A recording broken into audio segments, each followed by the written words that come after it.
नमस्कार दोस्तों, स्वागत है आप सबका हमारे YouTube चैनल पे। तो चलिए आज की इस वीडियो में हम बात करने वाले हैं टाटा मोटर्स के बारे में। तो यहाँ पे टाटा मोटर्स के लिए काफ़ी बड़ी अपडेट निकल के आती है। तो ये जो शेयर में भारी भरकम गिरावट आज हमें देखने को मिली हुई, इसके पीछे का रीज़न क्या है जानने की कोशिश करेंगे वीडियो के माध्यम से।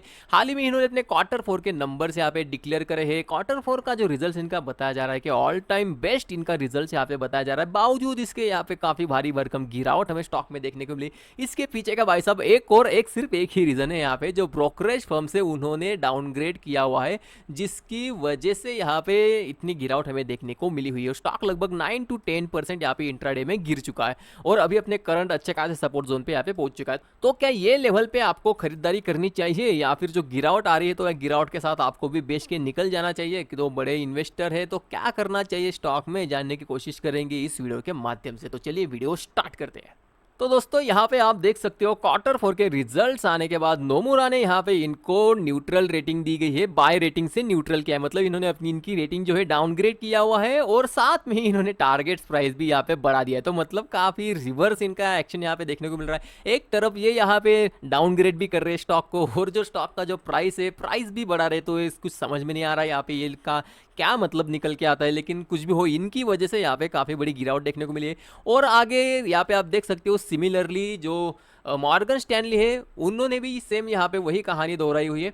यहाँ पे भी इक्वल वेट रेटिंग दी है, फ्रॉम ओवरवेट से इन्होंने भी इसको डाउनग्रेड किया हुआ है, लेकिन यहाँ पे भी स्टॉक की जो टारगेट यहाँ पे बढ़ा दिए 1013 से यहाँ पे 1100 के टारगेट बढ़ा दिए। तो कहीं ना कहीं ये बड़े बड़े जो ब्रोकरेज फर्म से इनकी जो यहाँ पे रेटिंग आई हुई, इन्होंने जो डाउनग्रेड किया हुआ है स्टॉक को, जिसके कारण ही यहाँ पे हमें गिरावट देखने को मिली हुई है भारी भरकम। और मजे की बात अगर आपको बताऊँ, इसके जो अगर आप रिजल्ट देखोगे तो ये जो रिजल्ट्स है ना इस बारी के ऑल टाइम बेस्ट रिजल्ट्स यहाँ पे माना जा रहा है, क्योंकि आप यहाँ पे नेट प्रॉफिट अगर देखोगे तो नेट प्रॉफिट लगभग 2.5 गुना यहाँ पे बढ़ा हुआ है। 2.5 गुना अगर क्वार्टर से अगर कंपेयर करोगे दिसंबर क्वार्टर से, तो दिसंबर क्वार्टर में लगभग था 7,145 करोड़ और अभी निकल के आया 17,529 करोड़। तो लगभग 2.5x इनका यहाँ पे नेट प्रॉफिट, मतलब पैट प्रॉफिट आफ्टर टैक्स इनका बढ़ के आया हुआ है। क्यों? क्योंकि इनको यहाँ पे टैक्स बेनिफिट मिला हुआ है, जिसके कारण इनका प्रॉफिट इतना बढ़ के आया है। लेकिन फिलहाल अगर आप देखोगे, इनके रिवेन्यू देखो, इनका ऑपरेटिंग प्रॉफिट देखो, इनके जो मार्जिन्स वगैरह है, प्रॉफिट मार्जिन वो भी इंप्रूव होके आई हुई है 14% के यहाँ पे आप देख सकते हो। तो लगभग जो 14% की मार्जिन है यहाँ पे सस्टेन करता हुआ स्टॉक दिख रहा है। तो कहीं ना कहीं किसी भी लिहाज से ये जो रिजल्ट्स आए हुए हैं ये बुरे रिजल्ट्स तो बिल्कुल भी नहीं। तो रिजल्ट जो है अच्छे आने के बावजूद भी यहाँ पे ब्रोकरेज हाउसेस ने इसको डाउनग्रेड किया हुआ है। तो इसके पीछे का आप इनकी मंशा समझ सकते हो। स्टॉक अच्छा है, स्टॉक में हर कोई यहाँ पे इन्वेस्टेड रहना चाहता है लॉन्ग टर्म के लिए। तो हो सकता है कि इन लोगों को यहाँ पे एंट्री करना होगा स्टॉक में, इसीलिए ये पहले यहाँ पे डाउनग्रेड करते हैं, फिर पब्लिक आएगी, पब्लिक बेचेगी और लोअर लेवल पे यही लोग वापस से स्टॉक को खरीद लेंगे। और ऐसा ही होता आया है और स्टॉक में ऐसा ही हो सकता है, पॉसिबिलिटी इस चीज़ की काफ़ी ज़्यादा है। तो जो इन्वेस्टर है यहाँ पे डरने घबराने की आई थिंक कोई बात नहीं है, दूसरा कोई रीज़न नहीं है, सिर्फ इन लोगों ने यहाँ पे इनको डाउनग्रेड किया हुआ है, जिसके चलते ही स्टॉक आपका डाउन साइड आया हुआ है। बाकी कोई यहाँ पे रीज़न नहीं है। और इन लोगों का क्या है, ये लोग वापस से 10-15 दिन बाद वापस आएंगे और बोल देंगे कि हमने टाटा मोटर्स का अपग्रेड कर दिया। तो इनका तो चलता रहता है नाटक, तो इनके ऊपर ज़्यादा ध्यान नहीं देने का। जो है फंडामेंटली कंपनी आपका अच्छा कर रही है, प्रॉफिट अच्छा कमा रही है, यहाँ पे रेवेन्यू में ग्रोथ हो रहा है, बस यही देखना है, बाकी तो इनका चलता ही रहेगा। आगे और देखते ही किसने किस तरीके के यहाँ पे टारगेट दिए हुए। तो आप यहाँ पे देख सकते हो मोतीलाल ओसवाल ने भी इसको डाउनग्रेड किया हुआ है और लगभग जो टारगेट दिए हुए 955 के टारगेट्स यहाँ पे दिए हुए, जो स्टॉक ने आज के दिन ही यहाँ पे अचीव कर लिए। तो मोतीलाल ओसवाल का जो टारगेट था वो तो यहाँ पे अचीव हो गया, अभी इससे ज्यादा क्या होगा। तो मोतीलाल ओसवाल ने भी इनको डाउनग्रेड किया हुआ है। चलिए आगे बढ़ते हैं। आगे यहाँ पे आप देख सकते हो कोटक इक्विटीज ने एड की रेटिंग देते हुए स्टॉक की जो टारगेट प्राइस है लगभग 1100 की टारगेट प्राइस यहाँ पे दी हुई है। तो कोटक सिक्योरिटीज और कोटक इक्विटीज ने यहाँ पे इनको एड की रेटिंग दी हुई है। वही अगर आप आगे बात करोगे गोल्डमैन सैच की, तो इन्होंने यहाँ पे बेरिश व्यू अपना कायम रखा हुआ है और डबल डाउनग्रेड किया हुआ है स्टॉक को, न्यूट्रल किया हुआ है। पहले जो था बाय कॉल था और बाय से इन्होंने अभी इसको न्यूट्रल कर दिया है। और जो टारगेट प्राइस है, टारगेट प्राइस भी इन्होंने घटाए हुए, जो 1080 के टारगेट थे पहले, वो अभी निकल के आए 1040 के टारगेट। तो गोल्डमैन सैच ने भी इनको यहाँ पे डाउनग्रेड की रेटिंग दी हुई है।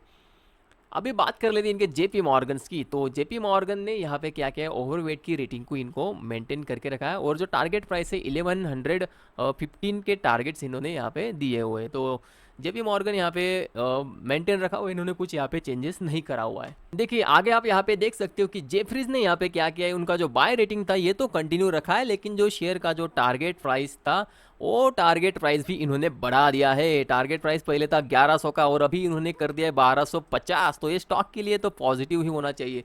तो जहाँ पे कई ब्रोकरेज फर्म ने इसको डाउनग्रेड किया हुआ है, तो वही जेफरीज ने बाय की रेटिंग बरकरार रखते हुए टारगेट प्राइस को भी बढ़ाया हुआ है। अभी यहाँ पे एक बात गौर करने लायक है कि जो भी ब्रोकरेज फर्म ने इसको डाउनग्रेड किया हुआ है, उन्होंने भी इनको जो टारगेट प्राइस है, टारगेट प्राइस इनको बढ़ाया है। तो कहीं ना कहीं स्टॉक जो यहाँ पे डाउन साइड आया हुआ है आज के दिन, आई थिंक यहाँ पे स्टॉक आपका सस्टेन नहीं करेगा। ये जो सपोर्ट जोन है, सपोर्ट जोन से स्टॉक आपका कभी भी बाउंस कर सकता है। जो जितना यहाँ पे गिरा हुआ है उतना ही वापस से रिकवर भी कर सकता है, क्योंकि स्टॉक आपका लॉन्ग टर्म बुलिश रैली में है और अभी भी कंटिन्यू कर रहा है। ये जो कंसोलिडेशन जोन है ना, ये जोन में अभी भी स्टॉक आपका बना हुआ है। अभी क्या है, स्टॉक आपके अच्छे खासे सपोर्ट जोन के आसपास में आ चुका है। तो 940 से लेकर 950 वाला जोन स्टॉक के लिए काफ़ी स्ट्रॉन्ग सपोर्ट यहाँ पे निकल के आता है और आज के दिन लगभग 950 के आसपास से स्टॉक ने सपोर्ट भी लिया हुआ है। तो हो सकता है यहाँ पे स्टॉक आपका थोड़े दिन यहाँ पे वोलेटिलिटी की वजह से थोड़ा सा यहाँ पे टाइम बिताए, ये जो न्यूज़ है आए हुए उसकी वजह से थोड़ा सा यहाँ पे टाइम बिताए और उसके बाद में एक्यूमुलेशन होने के बाद ये स्टॉक अगेन आपका अपसाइड में भाग जाए। तो बेसिकली यहाँ पे क्या होगा, यहाँ पे खेल किस तरीके से खेला गया है आप यहाँ पे थोड़ा देखो कि पता है सबको कि स्टॉक आपका आने वाले दिनों में अच्छा काम कर सकता है। तो यहाँ पे क्या है, लोगों को ये जो बड़े बड़े ब्रोकरेज फर्म्स हैं, इनको अगर यहाँ पे एंट्री करनी हो, जो बड़े इन्वेस्टर है तो उनको अगर यहाँ पे एंट्री करनी है तो हाई पे तो वो बाय नहीं करेंगे ना। वो क्या करेंगे, सबसे पहले रिटेल लोगों को रैली से बाहर निकालेंगे। तो रिटेल कैसे बाहर निकलेंगे, ऐसी पैनिक सेलिंग लाएंगे और यहाँ पे डाउनग्रेड भी कर देंगे, जिसके कारण क्या है, रिटेल जो है, नए इन्वेस्टर जो है यहाँ पे डर के मारे यहाँ से निकल जाए और जैसे ही वो लोग निकलेंगे ये बड़े प्लेयर यहाँ पे एंट्री कर जाएंगे। तो कुछ इस तरीके का सिनारियो यहाँ पे हमें देखने को मिल रहा है। हाल में हमारा यहाँ पे कोई बुलिश व्यू नहीं है, ना ही कोई बेरिश व्यू है। हमारा व्यू यहाँ पे सिंपल है कि स्टॉक आपका कंसोलिडेट कर रहा है और आई थिंक ये कंसोलिडेशन इसका जारी रह सकता है। तो आई थिंक यहाँ पे ये जो सपोर्ट है, ये सपोर्ट अगर फिर से वर्क करता है तो स्टॉक अगेन आपका 1050 के लेवल तक वापस जा सकता है।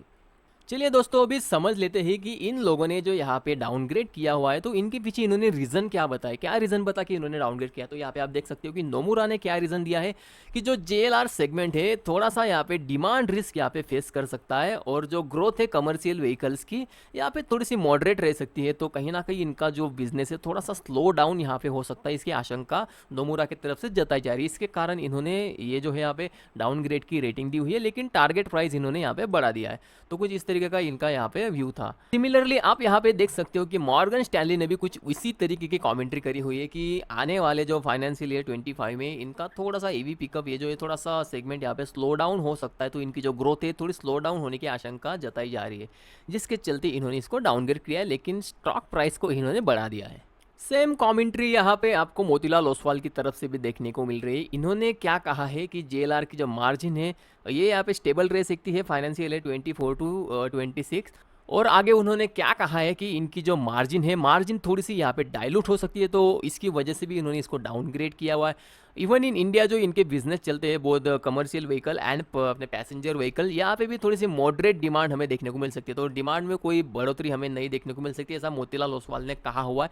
तो फ्लैट मार्जिन के चलते जो इंडिया का जो बिजनेस है थोड़ा सा यहाँ पे हमें स्लो डाउन होता हुआ दिख सकता है, यहाँ पे जो मॉडरेट चल रहा है वैसा ही होता हुआ दिख सकता है। जो जिस तरीके से यहाँ पे आशंका जता रही है कि बड़ा ग्रोथ यहाँ पे आ जाएगा ईवी के सेगमेंट में, तो कुछ वैसा होने वाला नहीं है, ऐसा यहाँ पे मोतीलाल ओसवाल का कहना है। तो जिसके चलते इन्होंने यहाँ पे टारगेट प्राइस भी डाउनग्रेड किया हुआ है, स्टॉक को न्यूट्रल रेटिंग दे दी है।